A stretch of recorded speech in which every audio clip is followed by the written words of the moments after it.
તો એક તમારે એક વાત કહી દઉં તમને કે પહેલા તો તમે જે લડવાનું છે ને, ભારત પાકિસ્તાન લડો છો, ભારત પાકિસ્તાન માટે લડો છો, એ પહેલા ભેગા થઈ જાઓ.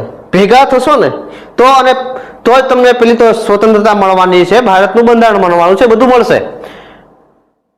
તમને બંધારણ સભા આપી દે, સ્વતંત્રતા તમને મળી જાય, પછી તમે પેલો વિભાજનનો વિચાર કરો. પહેલેથી વિચાર કરશો નહીં, એટલે પાછળથી. એટલે પછી પણ એક વાત ઉપર આ રાજગોપાલચારીને ન ગમ્યું. રાજગોપાલચારી શું કીધું ખબર?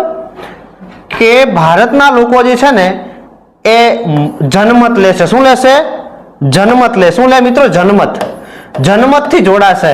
એટલે મતલબ કે મુસલમાન લોકો જનમત આપશે. ઓકે, કઈ રીતે જુઓ, અત્યારે પેલું સાહેબ ગદ્દર મૂવી હમણાં રિલીઝ થયું છે, મોણાભાઈ. શું થયું આ ગદ્દર મૂવીમાં ખબર છે? સની લિયોલ, આપણે સની દેઓલનો ડાયલોગ છે. શું કીધું સની દેઓલે?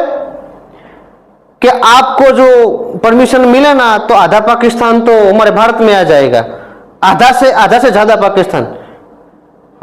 એ લોકો જો ભારતમાં આવતા હોય, જન્મતમાં આવા ડખો થાય તો મુસલમાન લોકો કે કોઈ બી લોકો હોય, તમને વાતને સમજી શકો છો, કોઈ બી લોકો હોય, આપણે બિન સાંપ્રદાયિક ભારત દેશનું બંધારણ છે, તો એ લોકો ભારત દેશમાં આવવા ઈચ્છે મિત્રો. ઓકે, તો આવું શક્ય બનવાનું, તો આ જનમત લાય તો ડખા જ થવાના ને. તો આનો ભારતીય રાષ્ટ્રીય કોંગ્રેસ અને મુસ્લિમ લીગે આનો પણ શું કહ્યું મિત્રો? વિરોધ કરી દીધો છે કે નહીં ચાલે. આ ભારતનું બંધારણ તમે વાત કરો છો એ મિત્રો ચાલશે નહીં. એટલે આનો પણ વિરોધ થાય છે. તો રાજગોપાલચારી ફોર્મ્યુલા મિત્રો કેવી જાય છે? ફેલ જાય છે. ત્યારબાદ વાત કરીએ ઓકે કઈ જોગવાઈઓ આવી મિત્રો, મેં તમને વાત કરી જ કે બંને પહેલા એક થઈ જાઓ, બંને પહેલા કેવા થઈ જાઓ? એક થઈ જાઓ, સ્વતંત્ર થાઓ, પછી ભારતના વિભાજનનો વિચાર કરો, મુસ્લિમ વિસ્તાર માટે જનમત લેવો.